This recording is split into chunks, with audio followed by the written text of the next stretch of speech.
안녕하십니까. 토요일 아침 광주 MBC 뉴스투데이입니다. 먼저 오늘의 주요 뉴스입니다. 지방선거를 100여일 앞두고 예비후보 등록이 연기되는 등 곳곳에서 혼선이 이어지고 있습니다. 수백억 원의 과태료를 내지 않고 해외 은신 중이던 허재호 전 대주그룹 회장이 외국에서 기업 활동을 한 사실이 확인됐습니다. 국세청이 올해 세금을 더 거두기로 하면서 자영업자들이 불만을 토해내고 있습니다. 새로 문을 열 야구장이 관중몰이에 성공할지는 기아 타이거즈 경기 성적이 얼마나 잘 나오는지에 따라 좌우될 것으로 전망됩니다. 6.4 지방선거를 100여일 앞두고 곳곳에서 혼선이 일고 있습니다. 정당 공천제 실시 여부도 아직 결정되지 않았고 예비후보 등록일도 연기되면서 후보자들이 혼란스러워하고 있습니다. 보도에 박영훈 기자입니다. 시장, 구청장, 광역의원들이 예비후보 등록을 하고 본격적인 선거전에 뛰어들었습니다. 선거사무소 설치와 명함 배부가 가능하고 본인이 직접 전화통화 방식으로 지지를 호소할 수 있습니다. 그런데 당초 21일로 예정돼 있던 시의원 등 기초의원 예비후보 등록일이 열흘가량 연기됐습니다. 선거구 획정안을 포함한 공직선거법 개정안의 국회 통과가 늦어지면서 발생한 문제입니다. 그분들은 원래 2월 21일부터 그분들도 하게 돼 있었는데 이번에 법이 바뀌어가지고 3월 2일부터 갑작스런 일정 변경 소식에 정당 관계자와 입지자들은 당혹스러워하고 있습니다. 현직보다 불리한 입장에서 선거를 준비하는 정치 신인들을 위해 마련된 것이 예비후보 제도입니다. 하지만 예비후보 등록일이 연기되면서 정치 신인들에게는 하루하루가 허비되고 있는 셈입니다. 선거운동 기간이 그만큼 줄어든 데다 선거 사무실 개소 일정 조정 등 선거 준비에 차질이 빚어지고 있습니다. 선거운동 기간이 10일 정도 줄었지 않습니까? 그래서 우리 정치 신인들한테는 그만큼 손해보는 거 아니겠습니까? 지방선거가 100여일 앞으로 다가왔지만 기초선거 정당 공천제 여부는 아직도 결정되지 않았고 기초위원은 예비후보 등록일까지 연기되는 등 곳곳에서 불만의 목소리가 나오고 있습니다. MBC 뉴스 박영훈입니다.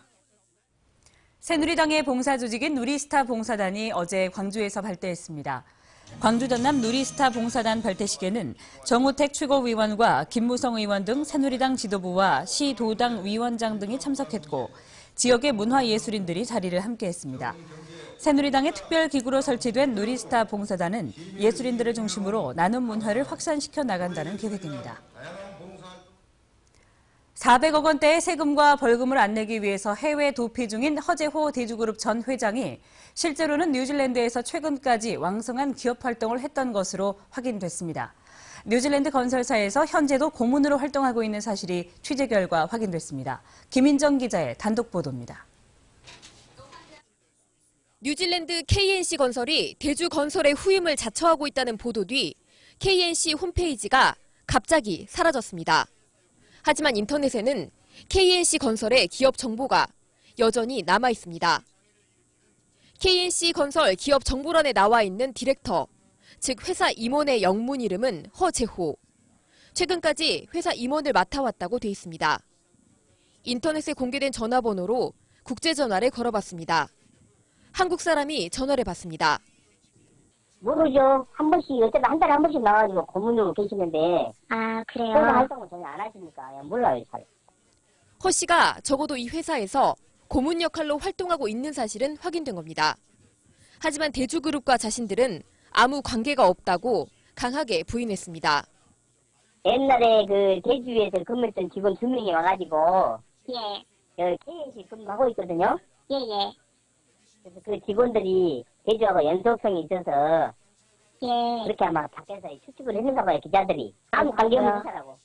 그러나 KNC는 대주 글로벌이라는 이름으로 운영되다 지난해 3월 이름을 현재 이름으로 바꿨고 스스로 발간한 홍보 책자에서도 대주그룹의 한국 활약상을 자랑하고 있습니다. 게다가 검찰이 허재호 씨의 소재를 알 수 없어 2012년 인터폴에 청색 경보를 내렸다는 허 씨의 뉴질랜드 주소도 취재진은 쉽게 확인할 수 있었습니다.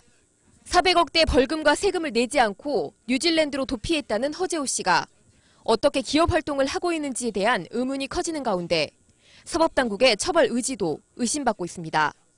MBC 뉴스 김민정입니다. 국세청이 올해 세금을 지난해보다 더 거두기로 했습니다. 자영업자들은 세금 때문에 못 살겠다고 하고 급여 생활자들도 이달부터 당장 세금을 더 뗀다고 불만입니다. 황성철 기자입니다. 자영업을 하는 이모 씨는 지난해에 이어 올해도 세금 부담이 큰 걱정거리입니다. 정부가 탈세 가능성이 큰 업종을 중심으로 세원 관리를 강화한다고 하지만 상대적인 박탈감을 호소하기도 합니다. 세금 납부 실태를 손쉽게 볼 수 있는 생계형 자영업자가 대상이 되는 것 아니냐는 겁니다. 다 카드지 현금 거의 안 써요. 15,000원짜리 해를 써도 카드, 10,000원짜리 써도 카드. 현금 수수료가 진짜 장난이 아니잖아요.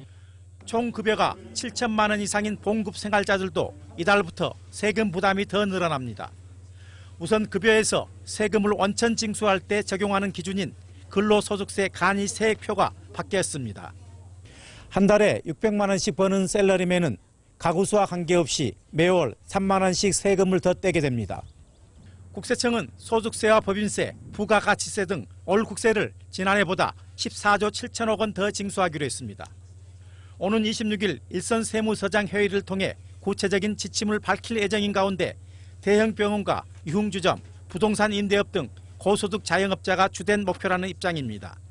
관세청에서 이제 그 방향을 올해 방향을 어떻게 해 가겠다 이런 것을 줄 거야. 정부가 이번에는 조세 형평성에 대한 국민 불신을 떨쳐버릴 수 있을지 주목됩니다. MBC 뉴스 황성철입니다. 전라남도의 수산물 생산량이 전국 생산량의 절반을 차지하고도 소득은 25% 비중에 머물고 있습니다. 지난해 전남에서 생산된 수산물은 122만 톤으로 전국 생산량의 47%, 생산량은 1조 7천억 원대로 전국 대비 24%를 차지했습니다. 이 같은 현상은 소득이 낮은 해조류 생산량이 많은 데 따른 것으로 품목별로는 다시마 생산량이 가장 많은 것으로 조사됐습니다.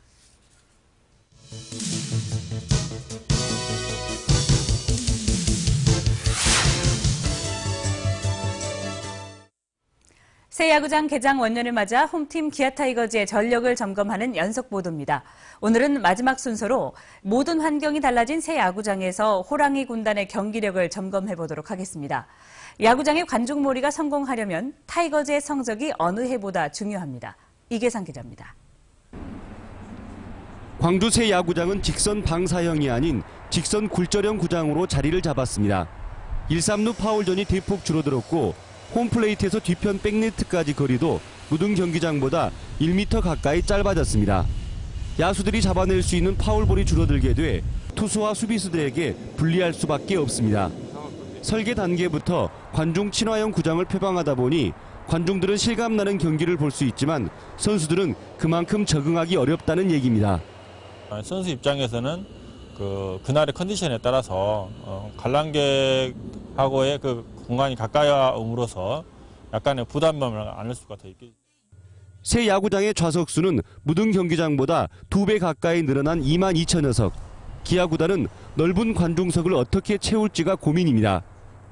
해법은 올 시즌 타이거즈 선수들의 경기력에 달려 있습니다. 지난해 관중 변동 상황을 보면 5월에 12만 명을 넘어서 정점을 찍었고 9월과 10월에는 4분의 1 수준으로 뚝 떨어졌습니다. 기아가 선두 경쟁을 벌일 때 관중수는 폭발적으로 늘어났고 하위권으로 밀리면서 팬들은 시들해졌습니다. 어느 정도 기량을 지금 좀 올리려고 기량이 좋은 경기를 보여줘야 팬들도 그 좋은 기량을 보고 박수를 쳐주고 그럼으로써 많은 팬들을 좀 더 이 관중을 유입할 수 있는 그런 계기가 되지 않을까 싶습니다. 모든 게 새로워진 광주 기아 챔피언스 필드에서 호랑이 군단이 얼마나 멋진 플레이를 선보일지 벌써부터 야구 팬들을 설레게 하고 있습니다. MBC 뉴스 이계상입니다. 광주 전남 공동혁신도시에서 안전사고 예방을 위한 결의대회가 열렸습니다. 광주지방 고용노동청과 안전보건공단, 대우건설 등 건설사 관계자 100여 명은 빛가람 혁신도시 건설 현장에서 재해 예방 결의대회를 갖고 안전사고 방지를 위해 힘쓰기로 했습니다. 참석자들은 혁신도시 조성을 위해 70여 개 현장에서 마감 공사가 빠르게 진행되고 있어 안전사고 발생 가능성이 높은 만큼 안전수칙을 철저히 지키겠다고 다짐했습니다.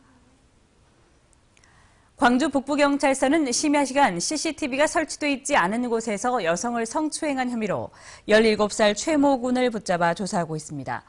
최 군은 지난달 29일 밤 11시쯤 광주시 북구 신용동의 한 아파트 인근 공원에서 집에 가고 있던 26살 이모 씨를 껴안고 달아나는 등 지난달부터 최근까지 7차례에 걸쳐 성추행한 혐의입니다.